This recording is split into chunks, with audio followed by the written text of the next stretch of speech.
Cheers, everyone. Drinking my asthma tea. Sleepy Reader here, Damien. Asthma is my little curse. So I went to the comic book shop today, got a lot of stuff, and on top of that, have received quite a bit of stuff in the mail this past week. So I thought I'd show you all I've got. More comics than I can read. My defiance against the reality of time. So, first of all, it's the freebies. There was a representative of Top Cow in my tiny comic book shop who came there expressly to spend an hour giving away comics to customers on New Comic Book Day. I think they're one of them's a $1 issue, and the other one has no price on it. I think they're free comic book day comics. So one is the Magdalena #1. I don't know if this is a reprint of something a long time ago or if they're starting up a new comic. It says $3.99 on the back, so it's not too old. And I don't know, the art's not too bad. I generally think of Top Cow Comics as not being my thing.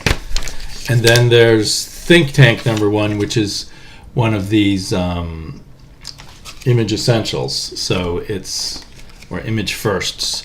So it's a $1 reprint of a first issue from a while back. Usually, I think designed to get you to buy a trade.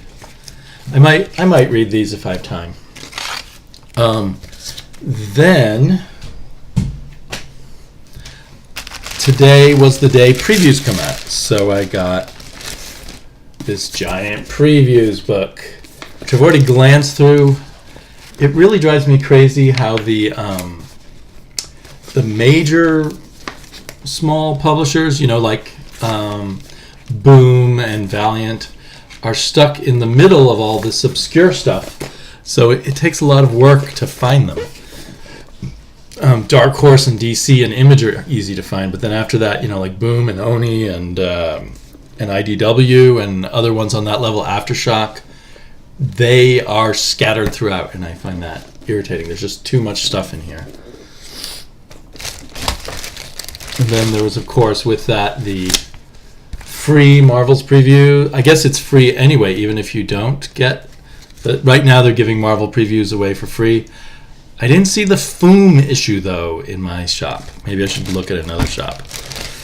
And then Image Plus #2 in the new rebooted Image Plus, Volume 2.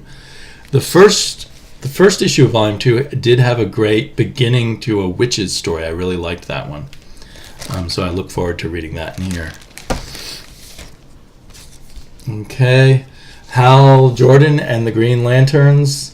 This does not line up at all with the version of the New Gods in the Mr. Miracle comic. Make whatever that you will. Speaking of Kirby, the Commandy Challenge, this cover looks promising, but of course the covers are never by the interior artist. Is this Steve Rude? It says Bucky in tribute to Kirby. I don't know who Bucky is. But no, of course the interiors aren't going to be by someone. Oh, but this is exciting. This is the Tom King, Kevin Eastman issue. Is it in black and white? Whoa. Is it all in black and white? Look at that. That is something different. That is a real tribute rather than just hackwork. So, yeah, it's all in black and white like the original Turtles. Fascinating. Action Comics. I did not see the lenticular cover at my shop. I might have been tempted if it was there, but I'm kind of glad the temptation wasn't there for me. I was really annoyed at the revelation of who Mr. Oz was. Whether that revelation will turn out to be a lie and there'll be another revelation at the end of this arc, that's my guess. That would improve it slightly. Hellblazer. I decided to jump on Hellblazer because Tim Seeley was writing it. And after Tim Seeley will be Richard Kadrey, who's quite a cool novelist. I don't know if he can write comics well or not. I know he's dabbled in it before. But my first issue of Tim Seeley Hellblazer was awful. It was awful. but I still have hope that Tim Seeley might get better, since I've liked other Tim Seeley work quite a bit. Batman Detective Comics. Oh, it mentions Mr. Oz right on the cover. Oh boy. So I think finally we're really going to get Tim returning to the fold. I've kind of been liking the current Clayface Anarchy spoiler storylines that have been spooling out, but they haven't perfectly clicked with me. Wonder Woman. Okay, I dropped her, and he did not give me at my shop the last issue. But since it was in my stack, I thought I'd keep it and try the first issue of the James Robinson, the new James Robinson run. See if I like it. I don't like the idea of Wonder Woman having a brother particularly.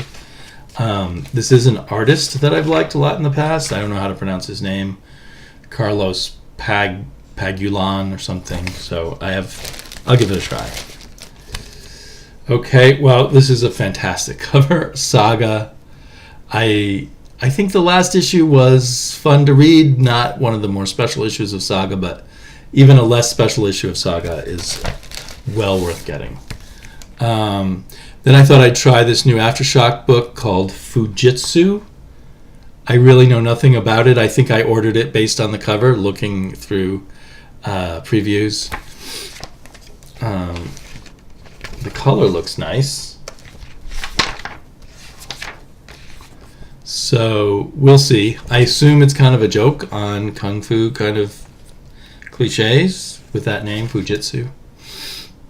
It looks very appealing, so I have high hopes of that. I've had pretty good luck with Aftershock comics. They're not like the best comics, but they're quite good.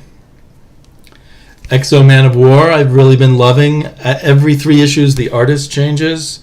So now we're going to get Clayton Crane, because this is issue 7, the next 3-issue arc. There's been amazing coloring in these, making things look like paintings. The last 3 issues were called General, but I don't think Exo became a general. I think he was fighting against a general. So first 3 were called Soldier. So I thought Exo would become a soldier, then a general, then an emperor. Maybe I misunderstood. Maybe he did become a general. Is he going to become the emperor in this 3-issue arc? That'd be interesting to see. Low on my list of excitement is Faith in the Future Force. The first 2 issues of it were just meh. Just very so-so comic book fare. I was quite surprised this coming from Jody Houser, who I've liked on the other Faith comics and have heard good things about her work elsewhere. It's not so. It's only 4 issues. Not so awful that I'm going to drop it. And then they're rebooting Faith yet again. I haven't looked to see if it was still written by Jody Houser. Okay, and here's some comics for my daughter. I was really excited to see that there's a new series by Rod Espinoza. This comes from Antarctic Press. You might know him if you have young readers for the Courageous Princess series of hardback books from Dark Horse. He's also done Neotopia. He's a really great kind of unsung kids, all ages creator, usually has strong female leads. If you have a daughter anywhere between 7 and 17, I think he's particularly great for that. So this is the beginning of a new series called Adventure Finders. Here, look at that. That gives you an idea of, I think, the armor that this girl eventually is going to be wearing in her adventures. If you can see it, there seems to be some glare there. And then I picked up 3 issues of Kid Sherlock. My daughter had found on her own and really liked the first issue of Kid Sherlock, and I saw that my shop had these. I don't know if it's going to go beyond 4 issues. It's from Action Lab, and each issue is a one-and-done story. So if you have a boy or a girl, probably ages 6 to 10, they might like Kid Sherlock. Sherlock is the boy, but Watson is played by a dog, who no one seems to notice at school is a dog, and just treats him like some weird kid. Although I have not read them. My daughter read it on her own. Read issue 1 on her own, and I just glanced at it. Then A week or two ago, In Stock Trades was offering me, and I assume other people who buy a lot from them, an extra 4% off purchases, and that was enough to impel me to order some more comics. So this is my first of 2 orders coming through, and it seems a bit of an odd purchase, but I ordered this hardback of the covers of Batman the Dark Knight Master Race. So it's all the variant covers in one hardback. With the discount, I think I got it 54% off. It was like $13.50 for this hardback. And actually, I've really enjoyed looking through it. I can't convince, I'm not the kind of person who can get multiple copies of comics, but if I can get the variant covers here, this is a great way to do it. I'm not a big fan of this cover layout. It's okay, but this is one of those ones with a picture on the hard cover itself, which is really awesome. Looks really nice. Now, this is very cheaply bound. The binding does not arch up, and so you do get gutter loss, which just seems ridiculous. They just should spend the extra $1, charge me an extra $1. I'd be fine with it to have a hardback. I'm assuming it's like 50 cents or an extra $1 for better binding than this. I mean, when you're doing an art book. But despite that, given that it didn't cost me a lot, and it's really fun to just see all these different renditions of Batman. They particularly, for Jim Lee, they show you all his pencil sketches too. I guess these were the pencil sketches that maybe some of these anyway were the pencil sketches that were on the covers of the hardback issues, which is how I got the Master Race. So I've really been enjoying this. I've had it for like 2 days now. The Greg Capullo covers are particularly really awesome. So really glad to make this purchase, particularly at more than half off. I think the cover price would have been $25. And another hardback. This purchase may have been a bit of a mistake in retrospect. I really wanted a standalone Batman Year One. I have Batman Year One. I lost the floppies years ago. I have Batman Year One in that hardback of Frank Miller Batman that's bound in leather. Someone gave me that for my birthday one year in the 90s. Hey, my computer fell asleep. Come on, computer, wake up. Sorry, my comic book's on top of my computer mouse. There we go. Long day. So anyway, this has gutter loss too, except that most of the pages don't have a whole lot going to the edge. So there's not many double page spreads that you're missing. But still, again, this is the deluxe edition. The list price was $35. They could have gone for some good binding. There's some interesting extras at the back. I wonder if eventually I'll end up nabbing an absolute copy. It seems like a lot of money to pay for basically a 4-issue comic at the absolute price. But anyway, it's fun to have this, but I'm a little more disappointed in this, particularly since the ticket price was quite a bit higher than that cover book. Again, though, with the incredible discount I got of nearly 50% off, or maybe more than 50% off, it cost me $18. I guess just I must have got it for like 48% off.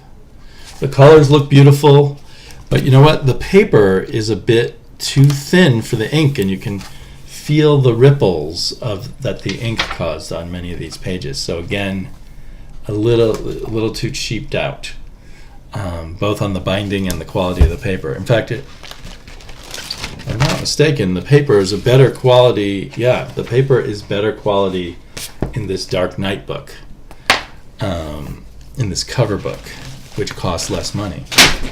Okay, and then finally a hardback done the way it should be, also for $35, I think, the list price of $35, much bigger than and the Batman bigger and a bit thicker is the pencil art of Jeff Darrow. Lays completely flat.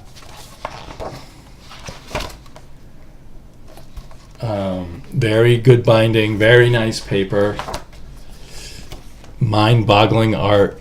It boggles my mind that he puts the same amount of detail into pencils, it seems, as he does after he inks it. So I guess as he inks himself, he's just a tracer, or maybe he's kind of editing it. For all I know, maybe he takes a little of the detail out. But I'm really happy to get this book. This sale, the first book I thought of when I saw the sale was this one, was the one I hadn't gotten yet. I saw it on an Earl Grey video, which reminded me that it existed and that I should get it. But that's not all. I also put in an order with Tomorrows, and I got a couple of issues. I think I have almost every issue of the Kirby Collector in some form or another. I have the earliest issues in some trades, and then I have tons of Kirby Collector issues, and I'm not about to stop getting it. So, what was this? Issue 70 and 71. And they still owe me another issue. That's 72. 71 and 72, but they still owe me set number 70. I guess that's been delayed.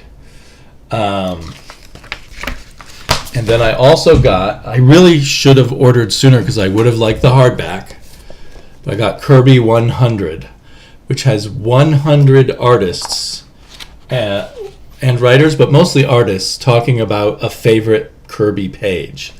And it's it's an awesome book. I've been thumbing through it a lot this week and just enjoying the heck out of it. There's a few people in here I don't even know who they are. Who is George Comolo? Anyway, if you're into Kirby, I think this Kirby 100 is well worth it. It's a celebration of his 100th birthday, which was, when was it? July 28th or August 28th? Sometime recently. And then then I've been letting myself go on eBay a little bit too. I won 2 Treasury editions for pretty good prices. I can't remember what they were now, but good enough for me. Captain America's Bicentennial Battles. I'm not sure whether I owned a copy of this or I just knew someone who owned a copy of this when I was a kid. In 1976, I would have been 15. Is that right? I feel like I was 14 or 15 in 1976. Definitely got the old comic smell. So I think there's even parts in here where Barry Windsor Smith is doing the inking. I think he has a whole bunch of different inkers on this, or am I thinking of a different... Yep, inked by Trimp, Romita, and Smith. So that's very interesting. It's interesting to me to see Kirby inked by lots of different inkers. And then I also won this Rampaging the Hulk Marvel Treasury Edition. There's tons of Hulk Marvel Treasury editions because the Hulk, I guess, had that hit TV show with Bill Bixby at the time. So Hulk was suddenly one of the most popular characters. So there's a lot of Spider-Man Treasury editions and a lot of Hulk Treasury editions. There might even be more Hulk Treasury editions than Spider-Man. I don't know which particular stories are in here. Looks like we got a Doc Samson story. I would guess, just glancing at that, that's Severin inking and Herb Trimp drawing. Any large size Herb Trimp that I can get from the classic Herb Trimp era is a big plus. Now, supposedly, or not supposedly, I think it's true that they had to edit the pages to fit the proportions of the Treasury Edition. Why they didn't make the Treasury Editions proportional to a comic book page, I don't know. So I think most of them have a little bit trimmed off the bottom of the panels, and someone had to redraw the line at the bottom of the panels. They might have occasionally done it at the top, but I think usually at the bottom. which is kind of unfortunate, but I still like having the Treasury editions. But I wonder if that's different in the Captain America Bicentennial Battles, because this, as it says on the cover, was all new. It was drawn for the Treasury edition. So I presume that, well, maybe or maybe not, they told Kirby what the proportions were before he drew his pages.